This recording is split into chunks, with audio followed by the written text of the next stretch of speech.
Okay, we have arrived at the first terrace of Gunung Padang, and we've been greeted with literally hundreds, if not thousands, of andesite blocks, and it shows. Apparently, this goes all the way down the hill. Shows that this is a pyramid structure of basically 100 meters in height, which is absolutely extraordinary.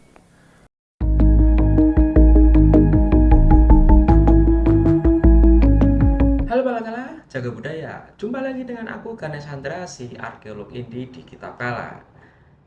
Setnya agak beda tapi nggak apa-apa. Kita akan bahas hal yang menarik hari ini. Kali ini kita akan membahas tentang teori adanya piramida tertua di dunia yang ada di Indonesia. Bentar, bukannya piramida tertua itu adanya di Mesir ya? Kenapa sekarang jadi ada di Indonesia? Ya, sekiranya begitulah efek dari penemuan situs Gunung Padang di Jawa Barat ini. Berbagai hasil penelitian saling mendukung dan saling menyanggah atas teori piramida tertua di dunia tadi. Masalahnya, beberapa arkeolog meyakini bahwa Gunung Padang merupakan piramida tertua, bahkan terluas di dunia. Bahkan diyakini lagi, usia piramida ini adalah 28.000 tahun. Wah, gimana nih metode untuk mendapatkan angka ini ya?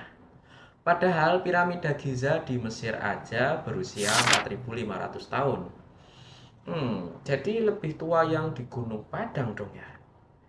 Nah, di sisi lain para arkeolog juga menyanggah teori ini dengan pembuktian lain yang menjadi diskusi publik yang semakin seru untuk dibahas. Apakah jangan-jangan klaim ini hanya karena berbeda metodologi penelitian aja? Jadi yuk kita bahas 10 bukti teori dan 10 sanggahan teori dari situs Gunung Padang adalah piramida tertua di dunia. Hanya di Kitab Kala. Subscribe dulu.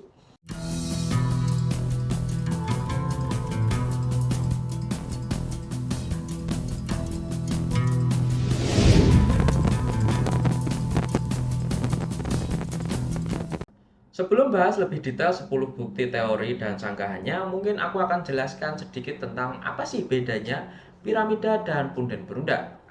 Jadi gini, ini adalah piramida. Bangunan dari balok kayu yang disusun mengerucut ke atas dan memiliki ruangan di dalamnya. Biasanya digunakan untuk pemakaman para raja di Mesir. Nah, kalau yang ini adalah punden berundak. Merupakan bangunan yang berundak atau berteras-teras menuju ke atas dan tidak memiliki ruang pada tubuh bangunannya. Biasanya digunakan untuk ritual keagamaan. Jadi fungsi bangunannya adalah di paling atas. Contoh punden berundak ya kayak Candi Borobudur atau Candi Borobudur ini. Lalu istilah piramida disematkan pada situs Gunung Padang karena diduga ada ruangan-ruangan pada tubuh gunung ini. Padahal sekarang yang ditemukan adalah bagian punden berundaknya aja atau teras-teras batunya. Tapi sebagian arkeolog yakin di bawah punden berundak ini juga ada ruangan, sehingga tidak salah juga jika disebut piramida Gunung Padang. Oke, mari kita bahas tentang 10 bukti teori dan sanggahannya tadi.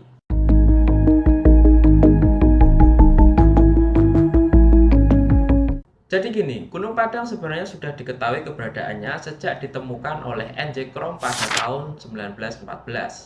Temuan ini dilaporkan dalam laporan penelitiannya selama di Indonesia.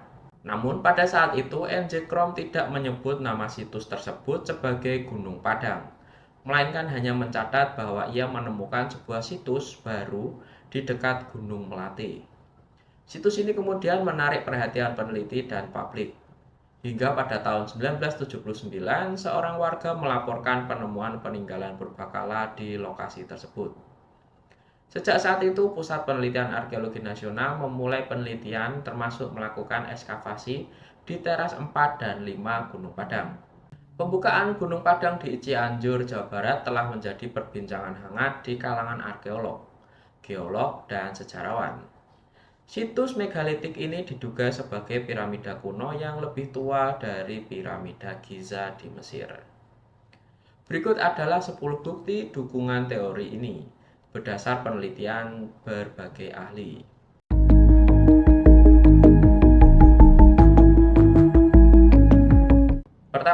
struktur berlapis yang tidak alami.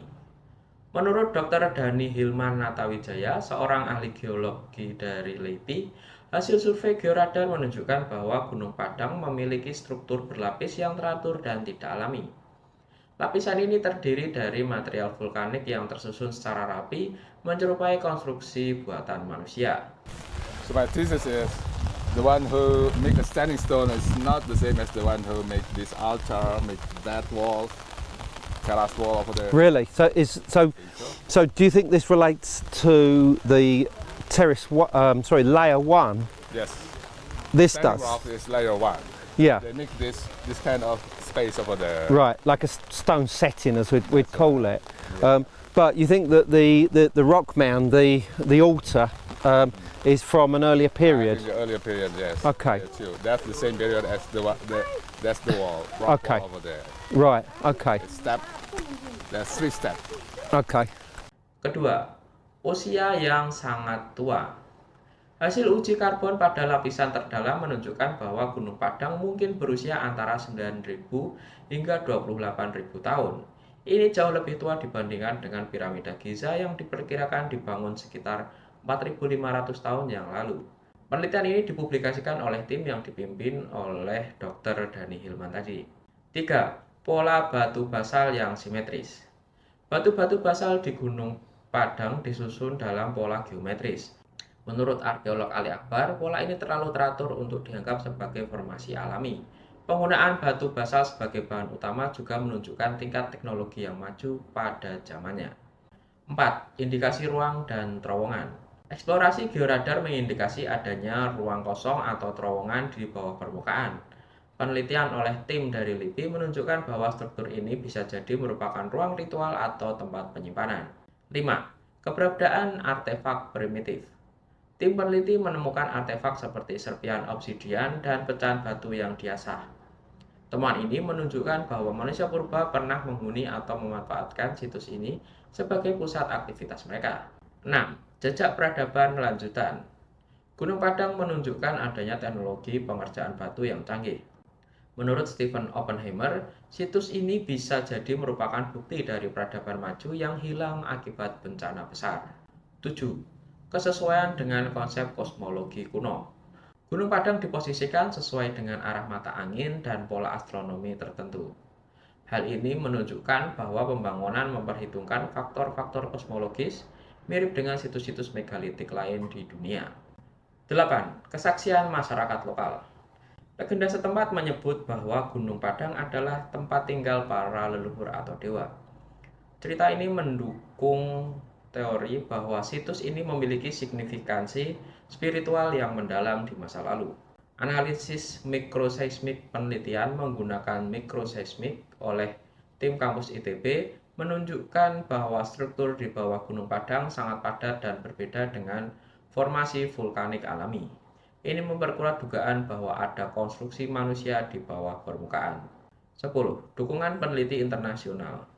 Peneliti seperti Dr. Robert Schwartz yang terkenal dengan analisis erosi sping mendukung penelitian di Gunung Padang. Ia percaya bahwa situs ini merupakan bukti dari peradaban kuno yang telah lama hilang.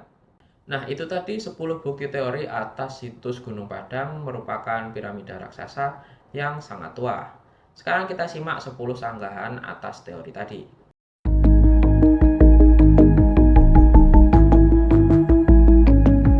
Oke, sebelum lanjut videonya, tolong subscribe YouTube Kitab Kala untuk yang belum subscribe, dan tolong like video ini buat yang sudah subscribe. Sip, mari lanjut videonya. Jadi pengungkapan teori tadi yang menyebut Gunung Padang sebagai piramida kuno lebih tua dari piramida Giza menuai banyak kritik. Banyak ahli yang meragukan kesimpulan tersebut dengan alasan ilmiah. Berikut adalah 10 poin sanggahan terhadap teori ini, didukung oleh pendapat para ahli. Pertama, struktur geologis alami. Dr. Lutfi Yondri, arkeolog dari Balai Arkeologi Bandung, menegaskan bahwa formasi di Gunung Padang merupakan fenomena geologi alami. Batu-batu basal yang tersusun terlihat seperti konstruksi manusia, tetapi sebenarnya berbentuk secara alami akibat pelapukan kolom basal. 2. Kesalahan interpretasi usia. Penentuan usia Gunung Padang menggunakan uji karbon dianggap tidak relevan. Dr. Bambang Setiawan, geolog, berpendapat bahwa usia karbon hanya mencerminkan material organik di dalam tanah, bukan usia struktur batunya. 3. Tidak ada bukti konstruksi. Menurut Dr. Tony Jubiantoro, mantan Kepala Balai Arkeologi Bandung, tidak ditemukan alat atau teknologi yang menunjukkan adanya aktivitas konstruksi manusia di Gunung Padang. Bukti yang ada lebih mengarah pada aktivitas hunian biasa. 4. Anomali georadar tidak mendukung piramida. Data georadar menunjukkan ruang kosong atau terowongan di bawah Gunung Padang dianggap tidak cukup valid. Penelitian geofisika oleh tim ITB yang lain menyebutkan bahwa anomali itu lebih mungkin merupakan rekaan atau rongga alami dalam batuan vulkanik. 5. Ketiadaan artefak yang signifikan. Artefak seperti perserpian obsidian dianggap tidak cukup untuk mendukung teori piramida. Dr. Lotfi Yundri menegaskan bahwa temuan ini lebih menunjukkan aktivitas manusia biasa, bukan bukti peradaban maju yang membangun piramida. 6. Formasi batu tidak unik. Formasi geometris batu basal ditemukan di banyak tempat di Indonesia bahkan dunia, seperti di Giant Causeway di Irlandia Utara. Hal ini menunjukkan bahwa formasi serupa di Gunung Padang bukanlah bukti konstruksi manusia. Jadi sebaran batu di Gunung Padang dan Irlandia Utara tadi adalah proses alami dari alam, bukan dilakukan oleh manusia. 7. Tidak ada bukti teknologi tinggi. Sampai saat ini belum ada bukti konkret yang menunjukkan teknologi tinggi dalam pembangunan Gunung Padang. Stephen Munro, ahli prasejarah, menyebut bahwa teori peradaban maju di masa itu tidak sejalan dengan data arkeologis lainnya di kawasan Asia Tenggara. 8. Tidak ada bukti kosmologis kuno. Argumen bahwa Gunung Padang sejajar dengan pola astronomi dianggap spekulatif oleh Dr. Agus Aris Munandar, arkeolog Universitas Indonesia, menyatakan bahwa klaim ini tidak didukung data yang cukup dan lebih merupakan interpretasi yang subjektif. 9. Legenda lokal bukan bukti sejarah. Cerita rakyat mengenai Gunung Padang sebagai tempat para dewa dianggap sebagai mitos yang lazim di berbagai kebudayaan. Menurut Dr. Edi Sediawati, ahli sejarah, legenda tidak dapat dijadikan dasar untuk menarik kesimpulan ilmiah. Nah, kesinggung dikit nih. Jadi kemarin di videoku tentang teori Candi Borobudur dibangun oleh Nabi Sulaiman itu banyak di kolom komentar yang memaksakan mitos atau cerita ke dalam data primer ilmiah. Jadi kejawab ya, kalau mitos atau cerita itu tidak akan bisa menjadi data primer sejarah sampai bisa dibuktikan secara ilmiah. 10. Teori konspirasi yang tidak berdasar. Beberapa teori yang mendukung Gunung Padang sebagai piramida kuno seringkali dikaitkan dengan gagasan konspirasi tentang peradaban maju yang hilang. Dr. Kritias Adiatma, seorang sejarawan, mengingatkan bahwa klaim semacam ini seringkali mengabaikan metode ilmiah yang benar. Gimana menurutmu? Apakah situs Gunung Padang ini tetap merupakan piramida tertua di dunia? Coba, aku pengen dengar pendapatmu di kolom komentar. Ya, itu aja balakalah tentang bukti teori dan sanggahan Gunung Padang merupakan situs piramida tertua di dunia. Sampai jumpa lagi di video lainnya. Aku Ganesh Chandra, si arkeolog indie undur diri. Bye-bye.